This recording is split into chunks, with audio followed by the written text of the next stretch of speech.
Assalamualaikum warahmatullahi wabarakatuh. Shalom, Om Swastiastu, nama budaya, salam kebajikan, dan salam sejahtera untuk kita semua. Perkenalkan, nama saya Agnes Nurhalizah dengan NIM 230304280. Saya dari kelas 2 Rek A MGT 5. Maksud dan tujuan saya kali ini adalah ingin membuat tugas pengantar manajemen dengan dosen pengampu Bapak Iqbal Ahmad, SEMM. Sebelum menjelaskan materi, alangkah baiknya kita membacakan basmalah terlebih dahulu. Bismillahirrahmanirrahim. Materi yang saya jelaskan itu ada beberapa poin. Yang pertama itu konsep dasar dan organisasi. Yang kedua, manajer dalam kegiatan manajemen. Yang ketiga itu tanggung jawab sosial dan etika manajemen. Yang keempat itu perencanaan dan manajemen strategi. Yang kelima itu pendirikan dan memperbaharui organisasi. Yang keenam itu manajemen sumber daya manusia.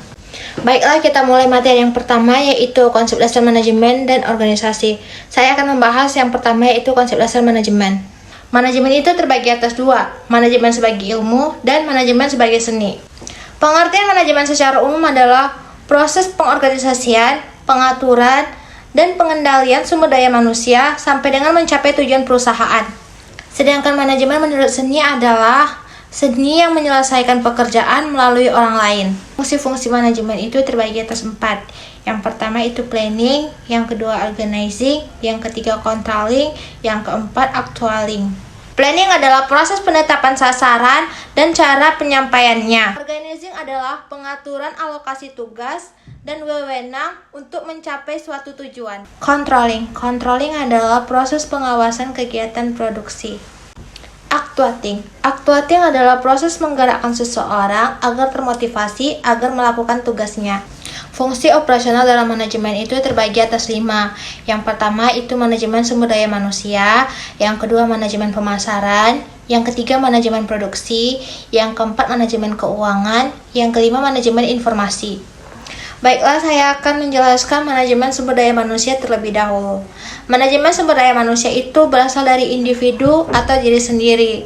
Contohnya, kayak skill yang kita miliki tidak mungkin sama dengan skill yang dimiliki orang lain. Lanjut ke manajemen pemasaran. Manajemen pemasaran adalah manajemen untuk mengenalkan produk kita itu kepada konsumen. Pada intinya, manajemen pemasaran ini adalah membuat barang yang kita produksi itu agar tertarik di mata konsumen. Manajemen produksi adalah suatu kegiatan menghasilkan barang yang standar dan dibutuhkan oleh konsumen. Lanjut, manajemen keuangan. Tugas dari manajemen keuangan adalah merencanakan bagaimana pembiayaan bisnis diperoleh. Yang terakhir yaitu manajemen informasi. Kenapa manajemen informasi itu sangat penting? Karena kita sebagai produsen harus berani mengupgrade barang yang kita miliki supaya dapat bertahan dalam jangka waktu lama dan dapat bersaing dengan produk-produk lainnya. Pengertian organisasi adalah sekelompok orang yang bekerja sama dalam struktur koordinasi untuk mencapai tujuan. Jenis organisasi itu terbagi atas 2, organisasi profil dan organisasi non-profil. Contoh dari organisasi profil yaitu yang pertama adalah bank besar. Bank besar itu contohnya kayak bank umum. Yang kedua itu perusahaan kecil. Yang ketiga itu koperasi dan lain-lain. Sumber daya organisasi itu terdiri atas beberapa poin. Yang pertama sumber daya manusia atau yang kita kenal dengan singkatan SDM. Sumber daya manusia ini sangat penting karena kalau misalnya ada sumber daya alam tapi tidak ada sumber daya manusia, gimana cara kita untuk mengolah sumber daya alam tersebut? Yang kedua, sumber daya informasi. Sumber daya informasi ini sangat penting. Karena apa? Karena kita harus mengupgrade informasi yang ada setiap detik, setiap menit, setiap jam. Itu informasi akan selalu berubah, tidak mungkin sama. Yang ketiga itu sumber daya fisik, yang keempat sumber daya keuangan. Kenapa sumber daya keuangan ini sangat penting? Karena kalau misalnya kita tidak punya uang, gimana cara kita untuk membeli bahan baku yang ada? Yang keempat itu sumber daya alam. Nah, ini juga salah satu yang sangat penting. Kalau misalnya sumber daya manusianya ada, sumber daya alam yang tidak ada, gimana cara kita untuk membuat produk yang ingin kita buat? Kita lanjut ke pembahasan yang kedua, yaitu manajer dalam kegiatan manajemen. Tujuan dari manajer dalam kegiatan manajemen yang pertama itu mengetahui fungsi manajer. Yang kedua mengetahui bahwa untuk menjadi manajer yang baik diperlukan keahlian manajemen yang good. Yang ketiga, mengetahui tingkatan-tingkatan manajemen. Yang keempat, mengetahui bahwa manajemen berdasarkan teori dan pengalaman. Manajer adalah orang yang melakukan kegiatan manajemen. Keahlian manajemen itu terbagi atas beberapa poin. Yang pertama yaitu keahlian teknis. Yang kedua yaitu keahlian berkomunikasi dan berinteraksi dengan masyarakat. Apabila kita berkomunikasi dengan baik, memiliki sopan santun, dan berinteraksi dengan masyarakat, itu akan menghasilkan konsumen yang royal. Yang ketiga yaitu keahlian konseptual. Yang keempat yaitu keahlian dalam pengambilan keputusan. Karena kita harus mengambil setiap keputusan dalam waktu yang berbeda setiap harinya. Yang selanjutnya yaitu keahlian dalam mengelola waktu. Kita harus bisa mengelola waktu kita karena waktu itu adalah duit. Bisa dibilang dalam bahasa Inggris adalah time is money. Tingkatan-tingkatan dalam manajemen itu terbagi atas 4. Yang pertama, manajemen tingkat puncak, manajemen tingkat menengah, manajemen supervisi, dan manajemen non-supervisi.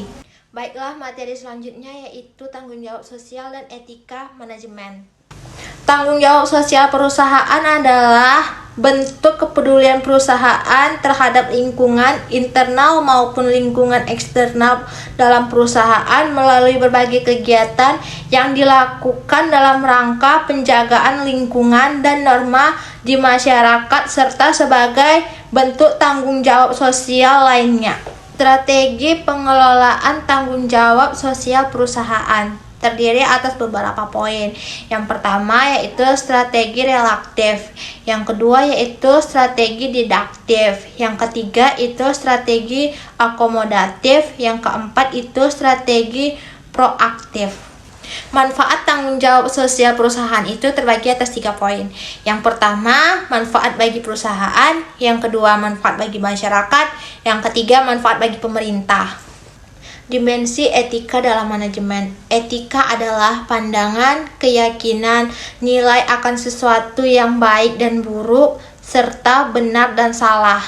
Sedangkan etika manajemen adalah standar keyakinan pengelolaan organisasi melalui kriteria etika. Konflik nilai itu terbagi atas 3 poin, yaitu konflik interpersonal, yang kedua itu konflik individu atau organisasi, yang ketiga itu konflik antar budaya. Upaya perwujudan dan peningkatan etika manajemen itu terdiri atas beberapa poin. Yang pertama itu pelatihan etika, yang kedua advokasi etika, yang ketiga kode etik, yang keempat adalah keterlibatan publik dalam etika manajemen. Materi yang selanjutnya yaitu mendirikan dan memperbaharui organisasi. Materi yang selanjutnya yaitu mendirikan dan memperbaharui organisasi.